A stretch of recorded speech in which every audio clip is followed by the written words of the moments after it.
Armix News-ի եթերում մեկնարկում է Սպիտակ բանակ հաղորդաշարը։ Այսօրվա մեր հյուրը Հրաչ Հարությունյանն է, բժիշկ վիրաբույժ, ով մասնակցել է 44-օրյա պատերազմին որպես բուժծառայության պետ։ Այժմ կզրուցենք նրա հետ եւ կպատմի մանրամասներ այդ բարդ ծանր փորձառությունից։ Ողջույն Հրաչ ջան։ Ողջունում եմ։ Շատ հաճելի է, երբ այսքան ժամանակ անց նորից անդրադառնում ենք եւ հիշում ենք այն թեմաներին, որը մեր համար ցավոտ է, այն մարդկանց, ովքեր իրենց ներուժը դրել են հայրենիքի պաշտպանության համար։ Հարգելի Հրաչ, կխնդրենք ներկայացնեք, որ պաշտպանական շրջանում եք ձեր ծառայությունը անցկացրել, երբ այնտեղ եք եղել, ինչ իրավիճակ է եղել եւ ձեզ համար, որպես բժիշկ, ամենադժվարը սկզբնական շրջանում հատկապես ինչն է եղել, որ հաղթահարել եք։ Պատերազմի սկսելու ժամանակահատվածում եղել եմ որպես բուժծառայ 6-րդ պաշտպանական շրջանի, դա Մատաղիսի եւ Թալիշի բուժծառայության պետ։ Երբ որ պատերազմը մեկնարկեց, դուք եղել եք առաջին բուժօգնություն ցուցաբերող բժիշկ եւ դիրքերից անմիջապես կրակի տակ վիրավոր զինվորների եք դուրս բերել, չէ՞, այնուհետեւ օգնություն եք ցուցաբերել։ Ձեզ համար ինչ շոկային վիճակ կար եւ ինչն էր ամենադժվարը սկզբնական շրջանում հաղթահարելու։ Տեսեք, պատերազմը սկսվելու ժամանակ կար խոճապ, կար ծառայողների մոտ, կար զինվորների մոտ, նաև սպաների մոտ, անձամբ մեր բժիշկների մոտ խոճապ չի եղել։ Խոճապ այդպեսին որպես չկար բժիշկների առումով։ Մենք գիտենք հստակ մեր ֆունկցիան, մենք գիտենք հստակ մեր գործունեությունը, թե մենք ինչ պետք է անենք, բայց առաջիկա վայրկյաններից հետո տեսնելով նման քանակի վիրավորներ եւ զոհեր, առավել եւս որ տեսնում ես որ քո ընկերներն են զոհվում, այն մարդիկ ում ճանաչում ես ու մի քանի ժամ առաջ, մի քանի օր առաջ իր հետ նստած հաց էր կիսում, այդ որ ոչ թե արդեն խոճապ էր առաջացնում, այլ ցավ էր, որը պետք է առաջի հերթին հաղթահարել։ Երևի թե դա էր ամենադժվարը, այդ ցավը հաղթահարելն էր։ Բոլորը վախենում են, չկա նման մարդ, որ չվախենա իր կյանքի համար։ Ամենադժվար փորձությունից մեկը այդ վախը հաղթահարելն էր։ Ես անձամբ բուժծառայության պետ եւ այդ ֆունկցիան ին վրա էր դրված զինվորին մարտի դաշտից տեղափոխելը դեպի թիկունքի ղեկավարման կետ, ցուցաբերել առաջի բուժօգնություն, միջբժշկական օգնություն եւ հասնել մինչեւ հոսպիտալ։ Եվ կար մեծ քանակի մարդիկ, ովքեր չգիտեին ինչ պետք է անեին։ Եվ ամենա մեծ խանգարող մեծ խնդիրներից մեկը դա կապի բացակայությունն էր։ Կապի։ Ընդամենը մի քանի ժամ հետո ամբողջությամբ կար կապի բացակայություն։ Չէին աշխատում բջջային կապը, մոռացանք բջջային կապի մասին ու չենք կարողանում ոչ մի կերպ կապ հաստատել։ Բավականին բարդ էր։ Կապի խնդիրը երևի թե ամենամեծ խնդիրն էր առաջիկա մի քանի օրը։ Հետո մեզ այդ խնդրին միացավ հակահաղորդային պաշտպանության բացակայությունը։ Այսինքն մենք տեսնում ենք անօթաչու թռչող սարքը ու գիտենք որ ընկնելու է մեր վրա։ Ունենք մի քանի վայրկյան կամ պատասպարվելու կամ փախչելու։ Այ մի կողմից կա այդ վախը, որովհետև դուք անպաշտպան բեկորի այսպես նշանառության տակ եք, մյուս կողմից էլ դուք բժիշկ եք, այդտեղ Աստծո մարդու պես եք ընկալվում։ Մյուս կողմից բոլոր վիրավորներին, որոնք շատ էին այդ ժամանակ, դուք ինքներդ նշեցիք, անհնար էր փրկել, բայց նրանք բոլորն են ուզում փրկություն, կյանք եւ նրանց այդ կիսատ կյանքի երազի ցանկությունը նրանց հայացքում է։ Շատ դժվար է այդ պահին հույզեր կառավարել եւ վախ կառավարել մյուս կողմից եւ լինել այդ Աստծո մարդը բժիշկը, որը պետք է փրկի։ Ինչպես եք կարողացել հավաքել ձեզ, կենտրոնանալ զինվորին փրկելու մտքի վրա եւ այսպես մղվել ձեր գործին ու պատվով կատարել։ Տեսեք, երբ որ դու տեսնում ես հայացքներ, ովքեր քեզանից ուղղակի աղերսում են կյանք, թեկուզ փոքր վիրավորների դեպքում մարդիկ չեն հասկանում իրենց հետ ինչ է կատարվում։ Ու բոլորը քեզ ճանաչում են միջև այդ, զինծառայողները, չեմ ասում կամավորականները, ովքեր եկել են օգնության, բոլոր զինծառայողները քեզ ճանաչում են որպես բժիշկ ու այդ բային իրոք իրենք քեզանից խնդրում են կյանք։ Ու իրանց հույսը միակ հույսը կարելի ասել դու ես։ Թե մարդի դաշտում, երբ որ քեզ տեսնում են, շատ է լինում այդ դու զգում ես այդ ոգևորությունը, երբ որ բարձրանում էր մարդի դաշտում ու զինվորները տեսնում են որ բժիշկը մարդի դաշտում է, իրանց կողքին է, եկել է օգնության ու տեսնում են որ դու այլ զինվորի փրկում ես, իրանք գիտեին որ իրան էլ կփրկես։ Ու հանվեր զինվոր գալով, ասնելով բուժկի այդ վիրավոր ու գոռում են, երբ որ քո անունն են գոռում, բոլորը քեզ են գոռում, այդ թե ցավեր, այդ թե պարտավորեցնող էր քեզ, որ դու պետքա փրկես։ Կասեմ sense մի բա, երևի թե կյանքի ամենադժվար իմ որոշումը եղել այն, թե ում փրկել։ Վիրավորների քանակը շատ էր, բազմաթիվ էր քանակները, լինում էր մի անգամից 30, 40 եւ ավել վիրավորներ։ Բոլորին փրկել կան միջին ծանրության, թեթև ծանրության եւ ծայրահեղ ծանր ծանրության վիրավորներ, բոլորին փրկել անհնար էր։ Եթե մենք կորցնենք մեր զգոնությունը, ունկնենք էմոցիաների հետևից, պետքա առաջնահերթ օգնություն ցուցաբերենք ծայրահեղ ծաներին, փորձելով մի հոգուն փրկել, մի քանի հոգու կյանքը կկորցնենք։ Դժ ամենադժվար որոշումը եղել այն, որ կային զինվորներ, ովքեր ծայրահեղ ծանր վիրավորներ եւ անհնար էր իրանց փրկելը։ Անհնար է, դու հասկանում ես, որ զինվորին չես կարող փրկել։ Եթե մենք կորցնենք մեր զգոնությունը, տրվենք էմոցիաներին, պետք է շատ երկար աշխատես այդ վիրավորի հետ ու կկորցնենք եւս մի քանի զինվորի կյանք։ Ու եղավ նման դեպք, որ իմ բժիշկը վազեց, որ օգնություն ցուցաբերի շատ վիրավորներ, շատ մեծ քանակի վիրավորների դեպքում, որին երկու ոտքերը ամպուտացված, ձեռքերը ամպուտացված զինվոր էր, որ անհնար էր փրկել, անհնար էր, չես կարող։ Հոսպիտալում լիներ, ինքը անգամ գտնվելով ոչ թե առաջնագծում, այլ հոսպիտալային օղակում, երևի թե չենք փրկի իր կյանքը։ Իսկ մարտական դիրքից հասնել մինչև հոսպիտալ մոտավորապես 1.5 ժամ էր։ Ես չթողեցի, գոռացի բժիշկի վրա, որ թող զինվորին անցի նրան, ում ես քեզ ասել եմ։ Այդ պահին ինչ եք ապրել։ Մի պահ եղավ քար լռություն։ Եվ տևեց երևի թե 1-2 վայրկյան, բայց այդ մի ամբողջ կյանք էր։ Այդ բժիշկը սթափվեց, գնաց օգնության ու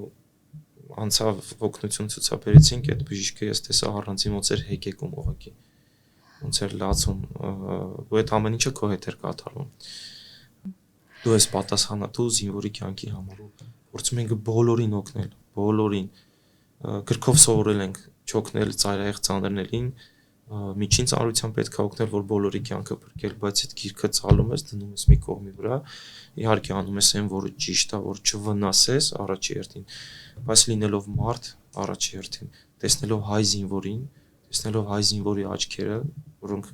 խնդրում են քեզանից եւս մի հնարավորություն ապրելու, փորձում ես բոլորին օգնել, բոլորին։ Բնականաբար։ Դուք նշեցիք, որ ամենածանր ընտրությունը ձեզ համար, ամենածանր փորձառությունը հենց ընտրել մահամերձ հիվանդին այդ պահին չօգնել եւ հուսալի ավելի փրկվելու հավանականություն ունեցողին օգնել։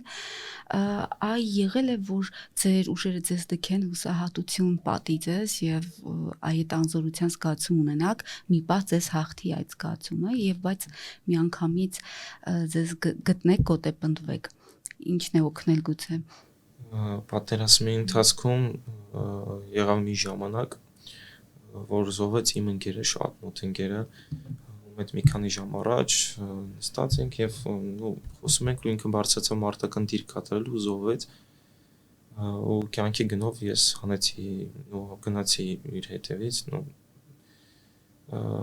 այդ ընթացքում վտանգելով ձեր կյանքը, վտանգելով, բոլորն էին վտանգում, բոլոր զինվորները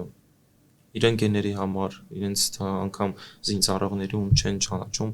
հայ զինվորեր, բոլորը վտանգում են իրենց կյանքը, զոհաբերում են մարդիկ իրենց, ունենք նմանատիպ շատ դեպքեր, ովքեր իրենց կյանքը զոհաբերով փրկում են մի քանիսի, ունենք սպաներ, ովքեր իրենց չխնայելով իրենց կյանքը փրկեցին հարյուրավոր կյանքեր։ Եվ ես ասա հոսպիտալում իրոք քեզ պատում է մի զգացողություն, թե ինչի համար ես դու մինչև հիմա ապրում։ Ու ունենք մի լավ բժիշկ, ով ես հուսահատություն էր արդեն, չկար տեսնելով մահեր, չկար առաջ խաղացում, ես արդեն հույս չունեի, ոչ մի բանի հույս չունես, տեսնում ես մահ եւ միայն մահ։ Ես հարցրեցի, թե ինչու եմ ես ապրում։ Արդեն նաև կորուստներ կային տարածքային, հա։ Տարածքային կորուստներ կային արդեն, քո տարածքը այն վայրը, որ քո հայրենիքն լքում ես ու ապրում են արդեն ադրբեջանցիներ, քո թշնամիներ, ասում եմ ինչի համար եմ ես ապրում, ու ինձ ասեց, ուրեմն Աստված քո համար եւս ճանապարհ ունի, դեռ ուղի ունես անցնելու, դրա համար դու մինչև հիմա ողջ ես։ Ու դու հասկանում ես, այդ ժամանակ զգում ես Աստծո օգնությունը։ Ես մարդիկ հարցնում են, իսկ դու զգացել ես Աստծուն, հա, ես զգացել եմ։ Ես Աստծուն իմ կողքը զգացել եմ, որովհետև հենց առաջի օրը գիշերը պատերազմը սկսելուն մարտական դիրքերում մեր մեքենան տրաքացնում են։ Ես եւ իմ վարորդը լինելով մեքենայի մեջ, վարորդը վիրավորվում է, ինձ ոչ մի բան չի լինում։ Նման բան, չգիտեմ, երևի թե միայն գրքերում ենք հարթացել, ֆիլմերում ու գրքերում թեթև զգացողություն ու ինքնազգացողության վատացում, բայց ու մի քանի նման դեպքեր, որ դու ողջ ես մնում, դու զգում ես Աստծո օգնությունը, դու զգում ես քո մոր աղոթքի հրաշքով դու ապրում ես։ Ու այդ քեզ պարտավորեցնում էր ամեն անգամ որ փրկես ու հասկանում ես որ դու գնում ես մարտական դիրք, կարող է քո վերջինը լինի։ Ես երբեք հույս չեմ ունեցել վերադառնալ տուն։ Միշտ երազել եմ պատերազմի ամբողջ ընթացքում, որ իմ տան շեմը պետք է մտնեմ։ Ու Աստված ևս մեկ այդպես էլ եղավ։ Այդպես է եւ թե միակ երազանքն էր հասնել տուն ու կար մի զգացողություն բոլորի մոտ, ես ասում եմ, ինչ որ զինվորներն են իմ հետ կիսվում, ինչ որ սպաներն են կիսվում։ Անկամ բոլորը համաձայն էին ինչ որ մի կորստով, մարմնի ինչ որ հատվածի կորստով, կոպիտ ասած մնալով ինվալիդ, ոնց ասում են զինվորները, հասնել մենակ թե տուն։ Այդ զգացողությունը բոլորի մոտ կար, միակ բաղձանքը։ Ու դու բժիշկ ես, դու պետքա բացի նրանից որ կյանք փրկես, դու պետքա նենց անես, որ մարդ հետագայում լիարժեք ապրի։ Քո ֆունկցիան ոչ թե միայն կյանք փրկել էր, հակայն թե վիրավորներ, կային միջին ծառայության վիրավորներ եւ պետքա ճիշտ բժշկական օգնություն ցուցաբերել, որովհետեւ կար ճանապարհ, կար դժվար անցնելի ճանապարհ, շատ դեպքեր կար, որ անհնար էր դուրս բերելը զինվորին։ Զինվորը մի քանի ժամ եղել է մնացել է հենց մեր մոտ բուժկետում, որ մի քանի ժամ հետո նոր կարողացել ենք կրակի տակից դուրս բերել։ Այդ շատ բարդ խնդիր էր եւ մեր բժիշկների պատրաստության շնորհիվ ունենք շատ վիրավորներ, եթե տոկոսային հարաբերությունները, որ հետագայում արդեն նայել ենք։ Մոտավորապես քանի վիրավորի եք օգնություն ցուցաբերել։ Զորամասում հաշվառված կա հստակ թիվ 1100-ից ավել։ Պես բժիշկ կան դեպքեր զինվորներ, որոնց սխրանքը, քաջագործությունը ձեզ հիացրել է մարտի դաշտում նրանց պահվածքը, կեցվածքը եւ կուզենայիք նշել, քանի որ պատերազմը նաեւ այդպիսի հերոսների ուրեմն փառաբանելու մասին է եւ օրինակներ որպես նրանց ուրեմն մասին պատմելու։ Ունենք զինվորներ, ուղղակի հրաշքներ են գործում։ Կային սպաներ, ում հետևից զինվորը գնում էր։ Սպան գալիս էր, ասում էր մենք գնում ենք առաջնակից, զինվորը առանց խոսք գնում էր իր հետևից։ Կան սպաներ, ովքեր զոհվեցին, կան ովքեր մինչև շնորհակալ ենք Աստծուն մեր հետ են։ Մեր զորամասի հրամանտարը, ովքեր հետո նշանակվեց զորամասի հրամանտար, դա Բեժանյան Արմենն էր, Եղիազարյան Էդգարը, ով ստացավ հետո զորամասի անդամ, դա Ավդալյան Միրանն էր, ով հետախուզության դասակի հրամանտարը դարձավ հետախուզության պետ ու ամեն խնդիր, բարդ խնդիր կատարելուց բոլորը լսում էին Միրո անունը։ Ուղղակի ինքը կյանք էր արտացոլում բոլորի մեջ։ Մարդիկ գիտեն, որ Միրոն առաջնագործում հանգիստ են զգում։ Գիտեն Եղիազարյան Էդգարը առաջնագործում։ Ունենք նման շատ, եթե սկսեմ թվարկել, շատ նման սպաներ ունենք, ովքեր դու տեսնում ես ու այդ քեզ ուժ է տալիս ու տեսնում ես իսկական հայ զինվորի, հայ տղամարդու մարմնացում։ Այդ այն մարդիկ են, ում քո երեխային դաստիարակելուց, տղային դաստիարակելուց կասես, գիտես ինչ, կան նման մարդիկ, դարձիր իրանց նման։ Ու պետք է դաստիարակես այդ հոգով, ոգեշնչես այդ հոգով։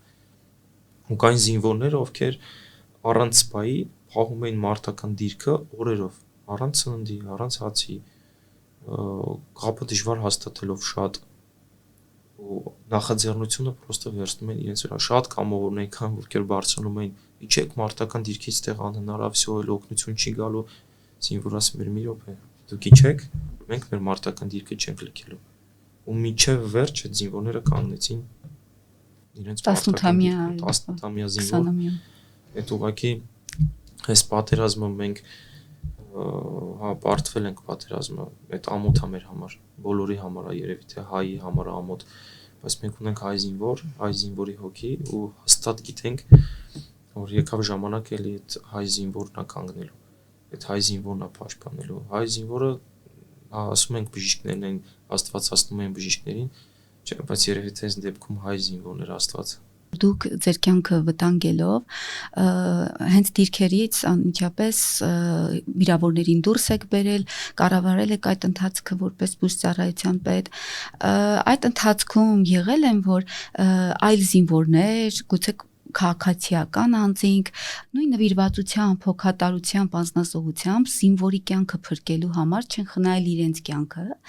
եւ վիրավոր զինվորներին հասցրել են ձեզ։ Կային բազում կամավորական մարդիկ, ովքեր իրենց կամքով եկել են եւ օգնում են։ Կային մարդիկ, ովքեր վիրավոր զինվորին բերում են, հասցնում են, իջացնում են մեր մոտ ուշքետ ու գնում են նորից ինչ որ մարտական դիրք կատարելու։ Նման դեպքեր բազմաթիվ եղան, նման դեպքեր, ովքեր այդ մարդիկ ճանապարհին զոհվեցին, փորձելով զինվորի կյանքը փրկել, զոհվեցին։ Կային իհարկե կային կամավորականներ, կային նաեւ շատերը, ովքեր խանգարում էին, փորձելով օգնել, խանգարում էին։ Այդ նման հոգատարությունը, նվիրվածությունը տեսնելով ձեզ մոտ ինչ զգացումներ էր առաջանում, ավելի մեծ էր պարտավորությունը, գիտեմ, ոգևորում էր պարզապես։ Իհարկե ոգևորում էր այդ ամենը տեսնելով, քեզ մենակ չէր զգում մարդի դաշտում։ Շատ դեպքերում վիրավորների, զոհերի մեծ քանակի պատճառով չէր ֆիզիկապես անհնար։ Բոլորը ճանապարհին էին, ամեն մեկը մի դիրք էր, մի ֆունկցիա էր կատարում, երբ որ կան կամավոր մարդիկ, թեկուզ վարորդները ուղղակի մեր անբաժանելի մասն էին կազմում։ Կան վարորդներ, ովքեր իրոք կամավոր գալիս են եւ ասում են բժիշկ դու մենակ ասա որ գնանք։ Թե բժիշկների հետ,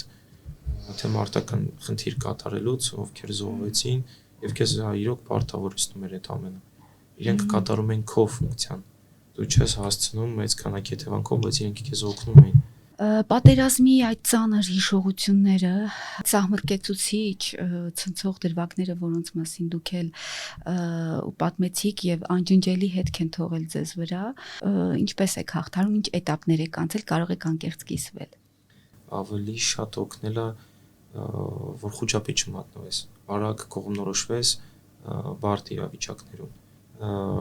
Մարդ սկսում է գնահատել այն ամեն ինչ, ինչ կյանքում ունի եւ կորցնում է ամեն ինչ։ Իսկ մենք կորցրել ենք մեր հույսը։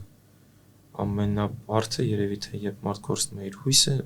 դու չես մտածում երբ կվերադառնաս տուն, ու այդ ամեն ինչը վերագտնելուց հետո դու սկսում ես գնահատել քո ամեն վարքյանը։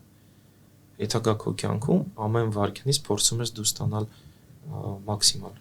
Դու ստանում ես կյանքից արդեն սկսում ես կյանքի գեղեցիկ գույները տեսնել, սկսում ես մարդկանց հետ այլ կերպ շփվել, սկսում ես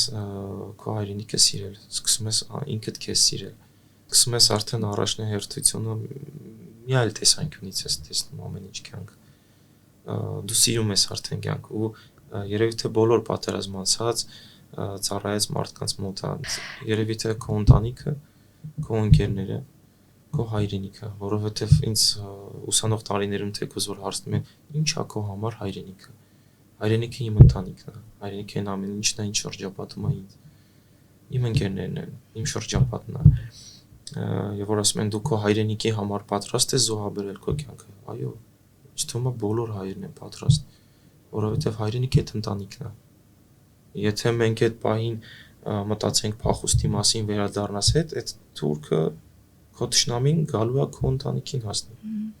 Այդ գաղափարն էր բոլորին պահում մարդի դաշտում։ Բոլորը հասկանում են, եթե հետ լքեն մարտական դիրքը, առաջ է գալու, հասնելու է քո ընտանիքի անդամներին։ Ուր հետ գնաս։ Հայաստանը չի շատ մեծ է իր չափերով, որ հնարավորություն ես հետ գնալ, չկա նման բան։ Ու դու գնահատում ես պատերազմից հետո գնահատում ես քո ամեն վարքյանը, քո ապրած ամեն վարքյանը, դժվար անգամ դժվար պահերին կյանքում լինում են բազմաթիվ դժվար, փորձում ես մի փոքր բանով ուրախացնել քեզ։ Ինչ մտքեր են օգնում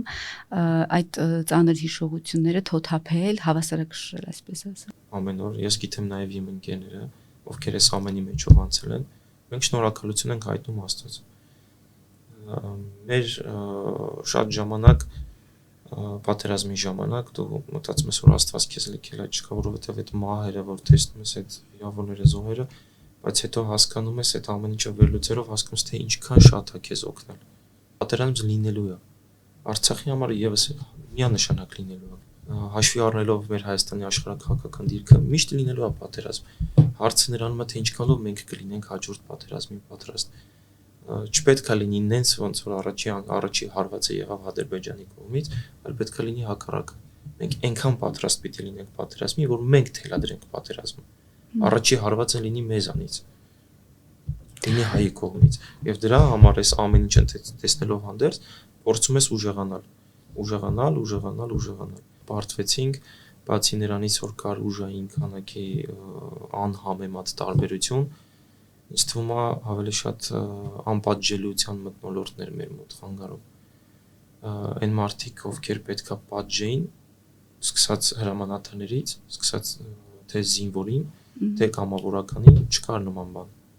Չկար։ Մեր նախորդ պատերազմում կար մեր գեներալները, վերադասները պատժում էին, փախնողին էին պատժում, հիմա չկար նման բան։ Մարդիկ փախնում են, դա նորմալ էր։